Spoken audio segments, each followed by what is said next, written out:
Admitting the Justice Department has discussed taking action against the energy industry for denying climate change is man-made. It came up during a round of questioning at a Senate Judiciary Committee hearing when a senator compared possible civil action against climate change deniers to civil action by the Clinton administration against the tobacco industry. Under President Clinton, the Department of Justice brought and won a civil RICO action against the tobacco industry for its fraud. Under President Obama, the Department of Justice has done nothing so far about the climate denial scheme. This matter has been discussed. We have received information about it and have referred it to the FBI to consider whether or not it meets the criteria for what we could take action on. I'm not a civil referral at this time. Michael Warren, staff writer for the Weekly Standard, joins us now with a little more on this. So do you think criminal charges are possible? I think mostly this is sound and fury. I would be very shocked if the Department of Justice actually pursued a civil case. But, you know, things could really kind of go out of hand here. I really do think that there's a worrisome indication that the DOJ is even considering this.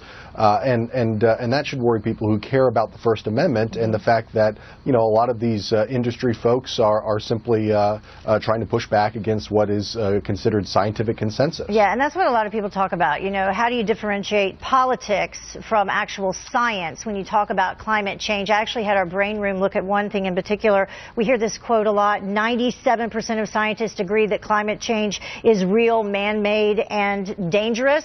Well, countless articles after that, the president said that. Senator John Kerry also referenced it. This one came from the Wall Street Journal. They said that that assertion, the 97%, comes from a handful of surveys and abstract counting exercises that have been contradicted by more reliable research. So if the science is still in question, how could you take this to the level of breaking the law? It's a really good question, or at least being sued in a civil suit. Look, I mean, even if 99.9% of all scientists agreed on this, I mean, the First Amendment protects your right to have a different opinion or to look at different evidence and have it and say something differently. I mean, that's what the First Amendment's about. You know, Sheldon Whitehouse has really been pushing this idea that there's some way that the government can step in and stop anybody who, you know, denies any climate change science. This RICO thing that came about for over a year. So I think it is concerning, but I also kind of highly doubt a lot of this is mostly lip service toward Democratic donors who really care about this particular issue. But again, if Loretta Lynch actually pursued this in the Department of Justice, I would be very surprised. Okay, so regardless of what the outcome is in this particular case, the thought is now out there. It's been put out there that the DOJ could get involved if you deny climate change. So what does it mean going down the road? Well, there could be an effect, which is a chilling effect on any energy industry companies who may possibly be wanting to fund any research or at least support folks who are sort of bucking the scientific trend here.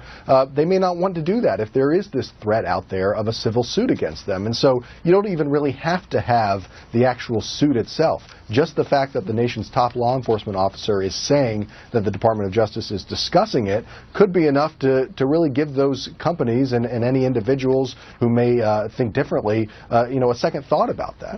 All right, Michael Warren joining us. Thank you.